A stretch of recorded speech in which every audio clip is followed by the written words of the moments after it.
पहले चारा घोटाला, फिर बेनामी संपत्ति और अब रेलवे में टेंडर घोटाला। पूर्व मुख्यमंत्री बिहार के लालू प्रसाद यादव जब रेल मंत्री थे उस वक्त का मामला, और बड़ी खबर इस वक्त की कि लालू प्रसाद यादव पर छापा। लेकिन संकट में नीतीश सरकार, क्योंकि सरकार में उप मुख्यमंत्री तेजस्वी यादव पर भी केस दर्ज कर लिया गया है और लालू प्रसाद यादव के 12 ठिकानों पर छापेमारी। लालू प्रसाद यादव के 12 ठिकानों पर सीबीआई की छापेमारी।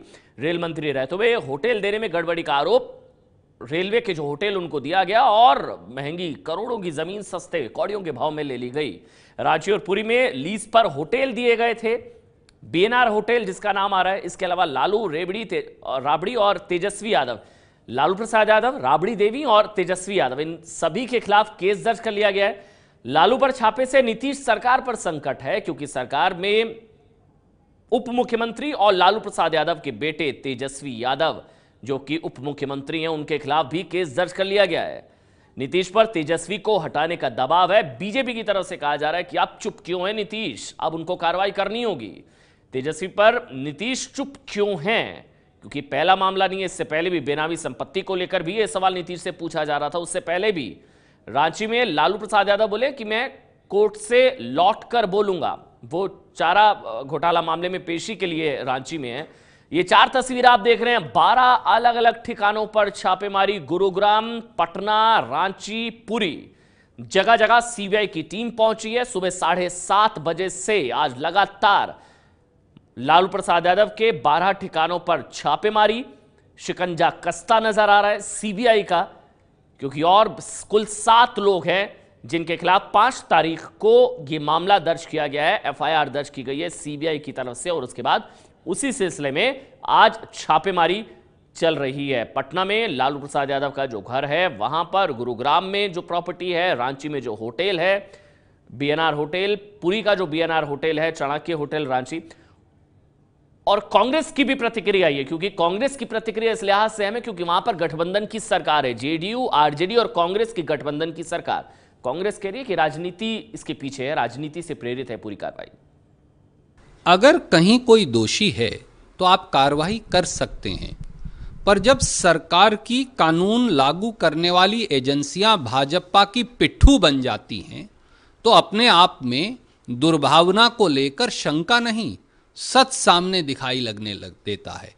क्या केवल प्रतिशोध की आग में सरकार इतनी अंधी हो गई कि अब अपने हर प्रतिद्वंदी पर सीबीआई और ईडी का दुरुपयोग करेगी और उस सीबीआई को भाजपा के डर्टी ट्रिक्स डिपार्टमेंट के तौर पर इस्तेमाल करेगी? प्रश्न ये है।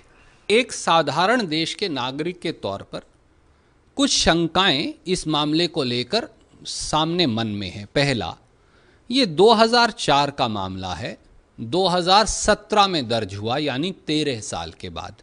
ऐसा क्यों? भारतीय जनता पार्टी की सरकार 3 साल से, 3.5 साल से क्यों चुप है?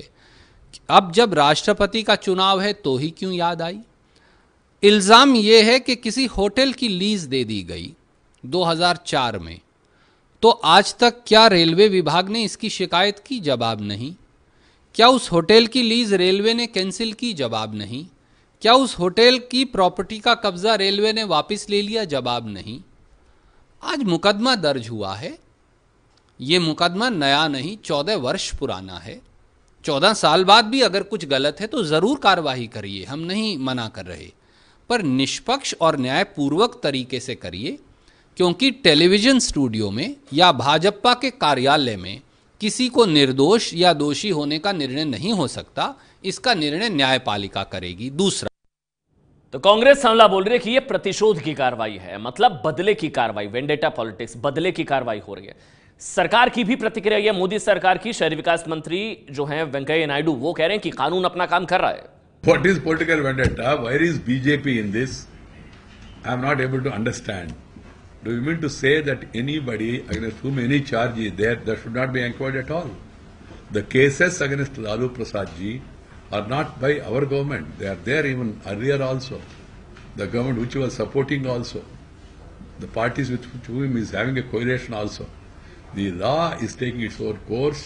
The government or the party has no role in it. Let me make it very clear. Instead of facing the charges and answering the charges, making political allegation against the government and the BJP has become a fashion with some of these opposition parties. But I don't connect it with that decision of Nitish Kumar. Nitish Kumar is a very wise man, knowledgeable person, matured person. He knows what to do and how to act and all. I don't link this with Nitish Kumar. I don't want to join it with political developments that are taking place in the country. This is CBI is doing its duty.